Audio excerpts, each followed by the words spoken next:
Hello. Here we are again in the garden.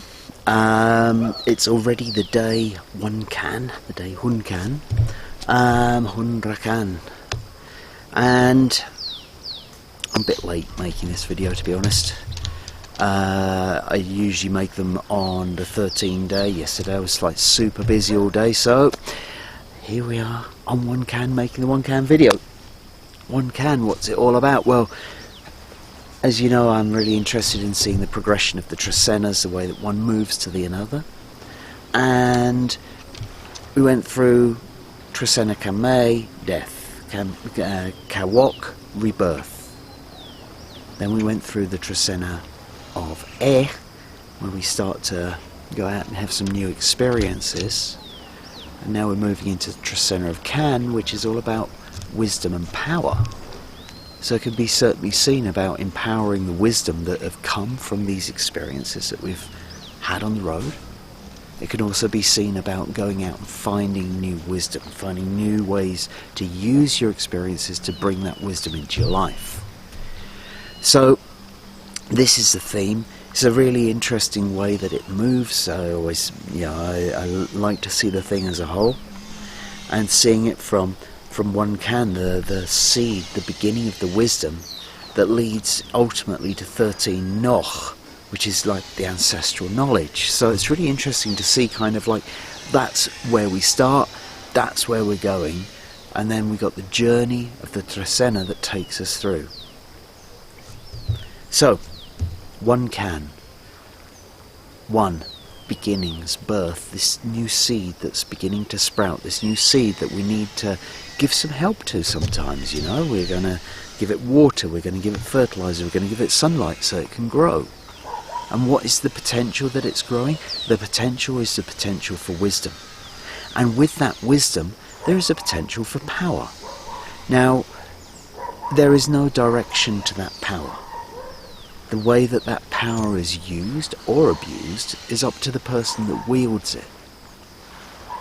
Power is just energy. It can be used in any way. Like electricity can be used to, to save lives, to power something that's saving a life. Or you stick your fingers in the socket and you're going to get a shock that might kill you. It's the same electricity that's doing the same job. That's power.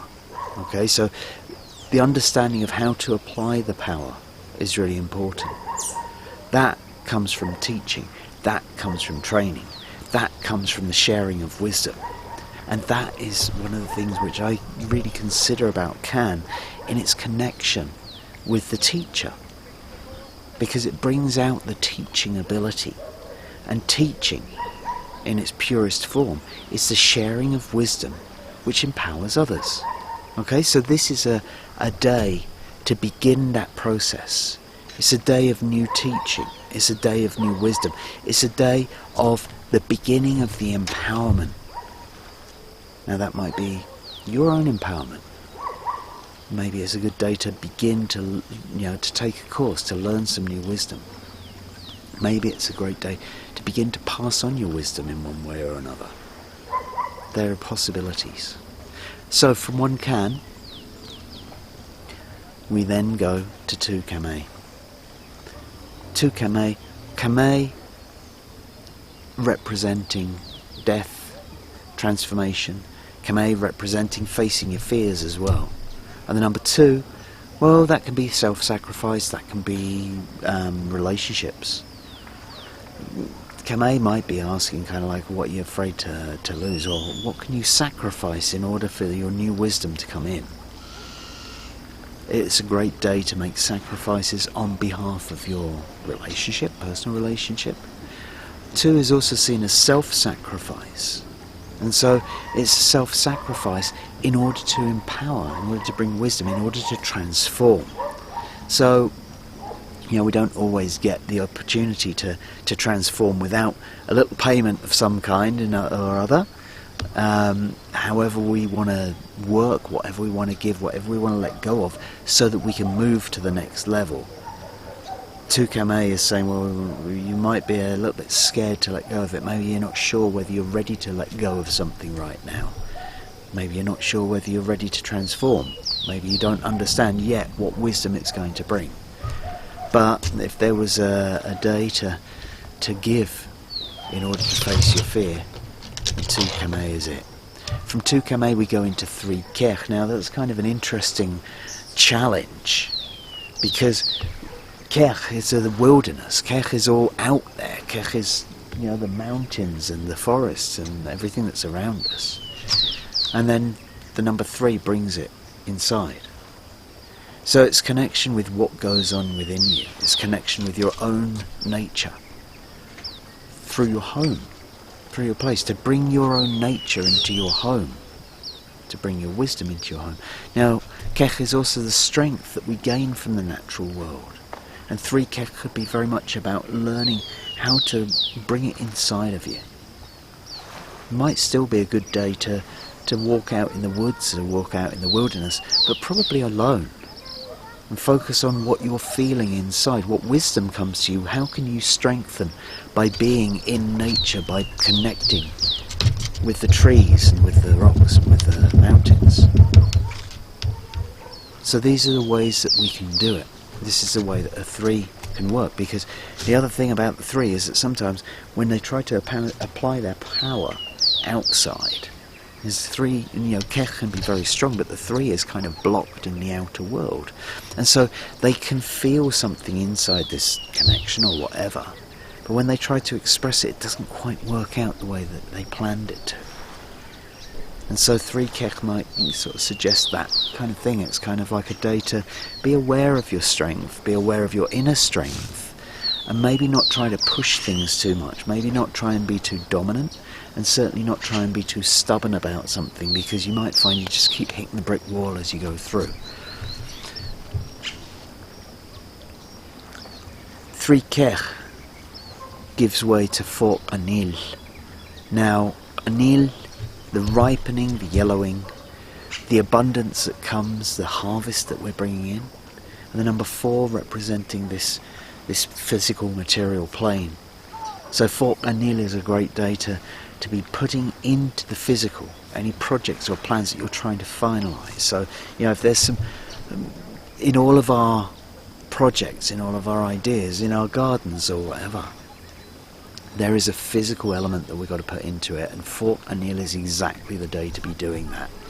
So if you want to go harvest in your garden, if that's appropriate, if you want to go plant in your garden, if that's appropriate, depending on which hemisphere you're in, 4 anil is an excellent day to literally go out and get your hands dirty, to plant in the ground the seeds that you're hoping to bring to yellowness in a little while. From 4 anil we then go to 5 toch. Now this is a very, very strong day of work. We have 5, which can represent the sacred fire and the work that we do, and we have toch, which can also represent the sacred fire and the work that we do. It's all about paying back, and it's about using your hand, putting your energy into paying back anything that you might owe, anything that might be outstanding, any debts that you might have. It's time to work it off, as it were. Now, I'm not necessarily saying this is about, doing the dishes after your meal in a restaurant or something like that, unless you get caught in that situation kind of thing. But it's certainly, it's kind of like, what physical steps can you make? Well, how can you put your energy into paying off what you might be owing right now? How can you use your energy to make a physical offering? How can you use your energy to serve your community? Because toch is a nawal of giving and service. Again, we're still in this situation in Guatemala where the people need your help, and if you have the opportunity, I'll put the links up right now, and of course they'll be in the information after this video of how you can send a donation to the people of San Pablo or San Marcos through organisations there that can make sure that everybody gets fed. So 5 toch would be a great day for doing that. Put your energy into serving a community, put your energy into giving back. Something that you've received, you can give back. After 5 toch comes 6 tz'i. So tz'i, the nawal of faith and loyalty and justice. Tz'i, the nawal of unconditional love. And the number 6, representing ultimate stability, also representing family. This is a very, very good family day. It's a very good day to be showing your love for your family. It's also a very good day to be either asking for or showing faith in your family. Because sometimes, we need that help from those that we've grown up with and those that we love. We need that unconditional love for them and from them. And so this is an excellent day for doing that. It's also an excellent day for, let's say, when I see the 6, I really think of it as bringing the heart of the sky and the heart of the earth into the physical plane. And so this is calling on the upper and lower realms. The sky serpents are speaking, the upper and lower realms to manifest into the physical realm.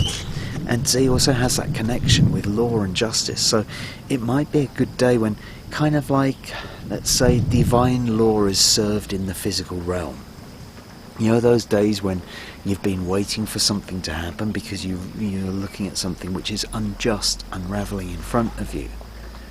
And you're wondering, you almost maybe think that it needs some kind of almost miracle to happen in order for justice to happen.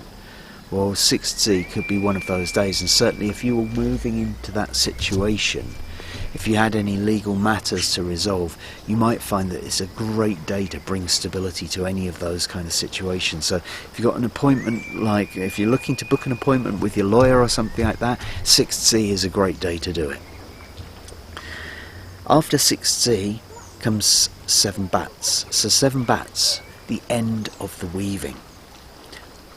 Everything is about weaving, everything is about creativity. This is about bringing your creativity to its termination point. Each time that we create something, whether it's a picture, a painting, a weaving, whatever it is that we're putting our creativity into, at some point we're like, right, okay, that's finished now. And 7 bats is exactly the right day to be finishing those things off. So if you have an art project, a creative project of any kind, it doesn't have to be like fine art either. I mean, it might be, creating a new patio in your garden or something, making things look nice, because that's what bats is about. Well, look nice might be a little bit too light of an expression. It's about bringing your beauty, your creative beauty to the world. And we all do that in different ways. Some of us might do it through our writing or through our music or through our painting or our videos or our photographs or whatever it might be. But we each have something that we are good at doing, a way that we can express our creativity into the world. Now, if you've got a project or a plan, and something that you were creating, this is the day to be finishing it off. So if you have the opportunity after your harsh day after your stressful day in the lawyer's office, perhaps the next day, a day of creativity would be just the tonic to perk you right up again. Okay, so 7 bats is a great day to schedule yourself to do something creative so that you can finish off your project. From 7 bats we're then going to 8 So the Nawal of the road, the Nawal of the journey. And here we see these two things combining. Because we had 1 recently, 20 days before, the new path. That was preceded by 7 the end of the path. So we got an ending and then we got a beginning. And 8 puts it together. Now, what could be more important in our process of new wisdom than understanding how to bring our experiences together? Because we've got new experiences that are coming into our life in our new path, and we've got old experiences from our previous journeys and that kind of thing. 8 shows us how to put them together. We also see it as kind of like the alignment of the life path and the spiritual path. We can see it as a journey which is not just a journey kind of like in the physical, but has much more significance and meaning than that. So 8 could be a great day to make a journey. If you need to go anywhere, then 8 is a really wonderful day, because you probably get more than you were expecting on that day, and usually in a good way. So from 8 we're then going to go into 9 Ach. Ach the Nawal of the father in the home. It's a very masculine Nawal, the Nawal of the backbone, the Nawal of courage, the Nawal of the benevolent father. I mean, Ach literally means he of. So that's kind of like where it comes from. That's why I say it's such a masculine Nawal. But here, the interesting thing is that we see it combined with the number 9, which of course is the feminine number. So once again we get one of these really beautiful balanced days. A feminine number with a masculine Nawal coming together. And it's certainly about women in leadership. This is a day to look for leadership from the women. Ach is about bringing harmony into our community. It's about bringing harmony into our home, harmony into our society. It's a day of bravery to stand up and say and do the right things. And here on 9 Ach, it would suggest that it's the day for the empowerment of the women to do those things. It's a day for the empowerment of the women to stand up and make a difference. Now, any day can be that day. But some days we just feel a bit braver. We just feel like we have the courage, the strength or the ability to do something we've been wanting or meaning to do or say for a while in order to bring harmony. And so that's what 9 Ach can be. It's a celebration of the female leaders within our society. And we're looking really at the civic leaders rather than the spiritual leaders, simply because it's Ach. From 9 Ach, we're then going into 10 Ish. And so Ish, again, well, here we have a feminine day once more with Ish, but this time it's with the number 10, which is the number of community. It's about society and coming together. This is about cooperation. It's about building society and making agreements that hold society together. So, when we see this with Ish, Ish is the Nawal of the altars and shrines. It's the Nawal of Mother Earth. So we could see 10 Ish very much about coming together in order to help Mother Earth. It's a great day for community projects which are focused on looking after the sacred space which is all around us. The altars and the shrines, that's for sure. Any of those true sacred places, as it were. But our whole earth is a sacred place. Our environment is a sacred place. Where we live is a sacred place. Our home is a sacred place. And so 10 Ish is all about looking after that, coming together as a community and looking after that sacred space. So if you fancy having a community clear up or something like that, then this is a great day to be doing it on. So from 10 Ish we're then going to move into 11 Tzikin. And 11 Tzikin, well, we have Tzikin as the visionary, and we have the number 11, which can draw on all sorts of different and unrelated places. So we could have a vision, which is the result of many different experiences that don't even seem related with each other. Now, there are two ways that can go. One of them is that you can come up with the absolute most novel vision, because nobody would think about putting those things together in that way like you have. That's one way of seeing it, or one way of thinking about it. The other way, of course, is that with so many points around you, and Tzikin being able to kind of like see all these things going on at the same time, may be also a very, very distracting day. It's certainly a day on which you would learn focus. It's kind of like the main lesson of 11 Tzikin is to learn how to focus, because focus will bring the best out of it. Now, it might not be easy on that day,